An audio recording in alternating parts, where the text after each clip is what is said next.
Normalmente acontece isso quando você tá vivendo a vida totalmente no automático, né? Você vai, você sai, trabalha, volta pra casa, lê sua Bíblia, faz seu devocional, mas quando você tá nessa rotina, as coisas materiais elas vão ficando mais verdadeiras do que o mundo espiritual.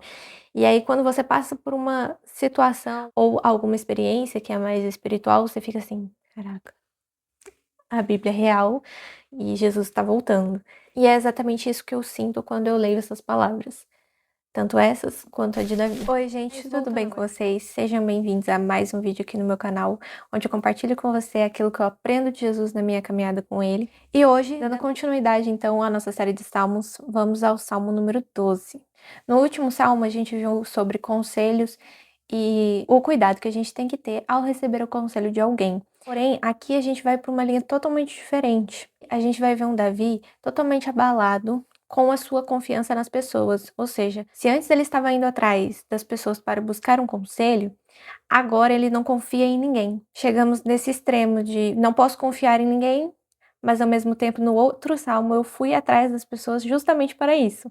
E é isso que a gente vai ver no vídeo de hoje. Então eu te convido a meditar junto comigo nessa passagem e a se inscrever aqui no canal para não perder os próximos vídeos dessa série.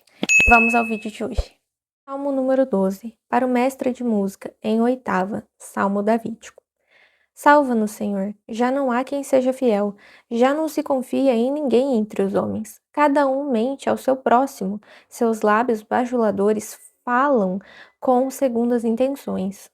Então aqui a gente consegue ver o extremo oposto do Salmo número 11. Se você não assistiu ainda, eu recomendo muito que você assista, para que você entenda um pouco melhor aquilo que eu vou falar aqui nesse vídeo. Nas minhas pesquisas, os estudiosos falam que provavelmente ele estava passando por algum momento de uma grande traição, ou do rei Saul, ou do seu filho Absalão.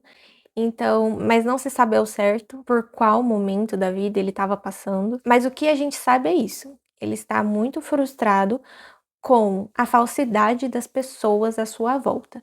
E ele vai até o Senhor falando exatamente essas palavras. Versículo 3. Que o Senhor corte todos os lábios bajuladores e a língua arrogante dos que dizem: venceremos graças à nossa língua, somos donos dos nossos lábios. Quem é o Senhor sobre nós? Naquela época, a figura de um deus era muito forte, mais do que hoje. Hoje em dia a gente tem a ciência, tem o ateísmo, que não acredita. Então, assim, naquela época a figura de um deus era muito presente e muito respeitada. Então, a pessoa chegar no nível de falar assim, quem é o Senhor sobre nós, ela chegou num nível de superioridade tão grande que para ela tudo que ela faz não tem efeito de causa e consequência. Ou seja, ela faz uma coisa ruim, porém ela acha que não vai dar em nada. Então, dizer isso naquela época é como se a pessoa estivesse acima de Deus, da autoridade de Deus. Ela é maior que Deus. Esse é o nível que chega esse tipo de frase que Davi disse aqui para Deus em sua oração. Dito isso, dá para imaginar o sentimento de Davi quando ele recorre a Deus. E Deus responde ele nesse mesmo texto. Ele fala assim no versículo 5. Por causa da opressão do necessitado e do gemido do pobre, agora me levantarei, diz o Senhor. Eu lhes darei a segurança que tanto anseiam. As palavras do Senhor são puras, são como prata purificada num forno 7 vezes refinada. Então o Senhor responde Davi e fala que vai se levantar a favor dos necessitados e dos pobres, por causa dos seus pedidos de oração que chegaram até ele. E Davi, quando ouve essas palavras, ele diz que as palavras do Senhor são puras, como a prata refinada 7 vezes. Eu fui pesquisar porque quando eu vi a palavra... Aqui não tem, as palavras do Senhor são puras, são como prata purificada no forno 7 vezes refinada. Nossa, aqui não tem nessa versão. Agora, lendo aqui com vocês, eu percebi que nessa versão aqui da minha Bíblia, que é a NVI também, não tem a palavra crisol de barro. Quando eu li na versão da Bíblia online no celular, que é também a NVI, tinha a palavra crisol de barro, aí eu só fui pesquisar por causa dessa palavra. Mas o sentido é o mesmo. Naquela época, a prata não vinha totalmente pura, então ela chegava nas mãos do ourives, eu espero estar falando certo, e ela era refinada, ela era passada pelo fogo 7 vezes. Eu vi muito que o 7 era o número da perfeição naquela época, então quanto mais ela era passada pelo fogo, mais as impurezas saíam, e quando chegava no número 7, eles tinham certeza que só tinha 100% prata ali. Não tinha mais cobre, não tinha mais outros componentes que poderiam desqualificar aquela prata naquela época. Quando ele fala isso da palavra do Senhor, que as palavras do Senhor são puras, ele está falando de algo que é 100% confiável, 100% de qualidade. E isso me lembra um texto que eu li em Apocalipse que fala assim: O anjo me disse, essas palavras são dignas de confiança e verdadeiras. O Senhor, o Deus dos espíritos dos profetas, enviou o seu anjo para mostrar aos seus servos as coisas que em breve hão de acontecer. Eu não sei se isso acontece com vocês ou só comigo, mas tem dias e alguns dias, assim, que eu passo por alguma experiência e eu tenho um estalo na minha cabeça e eu fico assim: "Nossa, a Bíblia é real. A Bíblia é totalmente real e tudo que tá nela vai acontecer". Normalmente acontece isso quando você tá vivendo a vida totalmente no automático, né, você vai, você sai, trabalha, volta pra casa, lê sua Bíblia, faz seu devocional, mas quando você tá nessa rotina, as coisas materiais elas vão ficando mais verdadeiras do que o mundo espiritual.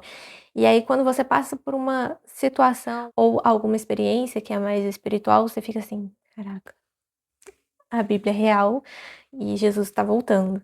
E é exatamente isso que eu sinto quando eu leio essas palavras, tanto essas quanto a de Davi. Mas voltando agora para o vídeo, continuando então no versículo 7, ele diz o seguinte: Senhor, tu nos guardarás seguros e dessa gente nos protegerás para sempre. Os ímpios andam altivos por toda parte, quando a corrupção é exaltada entre os homens. Ele tem um outro entendimento muito profundo que é: isso não vai acabar e isso só vai piorar enquanto ainda existir pessoas que exaltam esse tipo de comportamento. E isso, infelizmente, é um defeito do ser humano. Ele tende a ver algo muito inteligente e fala: "Nossa, uau, como esse cara pensou nisso?". Porém, a gente esquece que isso é uma maldade, a gente perde o senso comum. Vou dar um exemplo aqui para vocês. Quando a gente está muito fissurado em uma série ou um filme, e quem é o protagonista é a pessoa que faz as coisas ruins. Teve um que eu assisti até de um assalto, que eu vi, tipo, e eu tava torcendo para que o assalto funcionasse. Não lembro qual filme que era, mas eu sei que eu fiz isso. E aí a gente perde o senso comum de tipo: "Nossa, mas isso que ele tá fazendo é errado. Eu não posso torcer para que isso dê certo". Entendeu aonde eu quero chegar? Mas isso aqui, aí a gente fala, né: "Ah, mas isso aqui é só em série, isso aqui é só em filme". Essas coisas não acontecem na vida real. Porém, o que eu mais tô vendo é que as séries e os filmes, elas se baseiam na vida real. Por mais que elas não falem, das séries e filmes, no acabou a luz de novo. Que a gente Mas graças a Deus já chegamos no final desse vídeo. Creio que eu consegui passar aqui tudo aquilo que o Senhor colocou no meu coração e ministrou no momento que eu fazia esse devocional. Já estamos sem luz, mas eu vou encerrar o vídeo por aqui. Deus abençoe muito a sua vida. Se inscreva nesse canal para não perder os próximos vídeos dessa série. Vai lá assistir meu último vídeo sobre o Salmo 11, sobre o conselho, para você entender melhor esse daqui. Não se esqueça, curta esse vídeo, comenta aqui para mim saber aquilo que Deus falou no seu coração e eu te espero aqui no próximo vídeo. Até a próxima!